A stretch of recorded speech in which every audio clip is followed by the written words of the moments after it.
neighborhood. Press this little button right here. That should start it. Can you repeat that? Can in here, right? Get in there. And then you put this thing. What is this called? This is your throttle. The throttle to the left. To the left. And then you This bring is your this choke. to the bottom. To the bottom. And Hit your primer button. 6 times. About 6 times, something like that. Press that button. That should start it. Then you might want to ease your choke. Turn your choke back off after it warms up a little bit. After it warms up. To what level should I push it up to? Well, you take your choke all the way up All the way up? until it stops. Then this is your throttle. All it affects is the engine speed. Okay. Normally, if you're throwing snow, you're going to have it pretty much wide open. So when you say wide open, it's going to be to the Right there. left. See, there's a rabbit there and there's a turtle there. So you want it all the way over here. Now this is to start it if you run out of gas or whatever down at the driveway and you don't want to take it back up and plug it back in. Now, it's running, nothing is moving. You've unplugged here and everything's just sitting here, running. Now, normally you're going to be in first or second gear depending on the amount of snow that falls, okay? This starts your wheels. This starts the auger that's gathering the iron snow. thing. Normally you're going to start this first if you're out in snow, because then this controls your drive wheels. So you just go like that and you know, that's it. That's it. Don't put your hands in the front. That's why they give you that little shovel. You turn loose, it stops.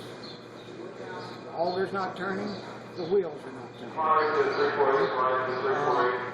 To control the direction of throw, you turn this lever here.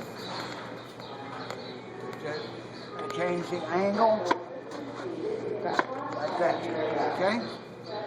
And then when you want to stop, you just turn your throttle down, pull your key out, and that'll stop. When you put the choke down to the bottom? No, you don't touch the choke until you're trying to start it. When it's cold, if it's warmed up, you don't normally have to even use the choke.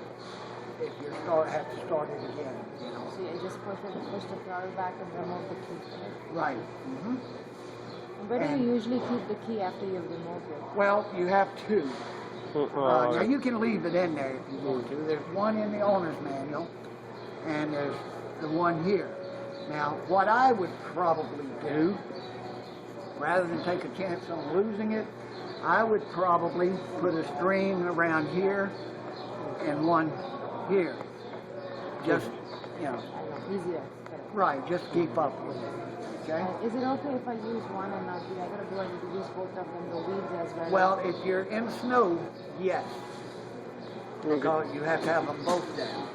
Because if you just got your drive wheel going, then the snow is just going to pack in there. It's not going to go anywhere. Now you can take this one and you can actually push it. Say if you've got a lot of ice down here, they roll it up in your driveway, and you want to just kind of do like that, leave your auger running, and that's going to throw it still. And you said that after the first 5 hours, I had to change the oil. After the first 5 hours, you change the oil. This little thing right there, you just unscrew that, and then just take that out, and it'll let the air, you know, and the oil will run out of this. Oh, run out of catch the it in, catch it in something to dispose of. Right. Then when you fill it back up, the oil should be right along at the top of this there. Okay?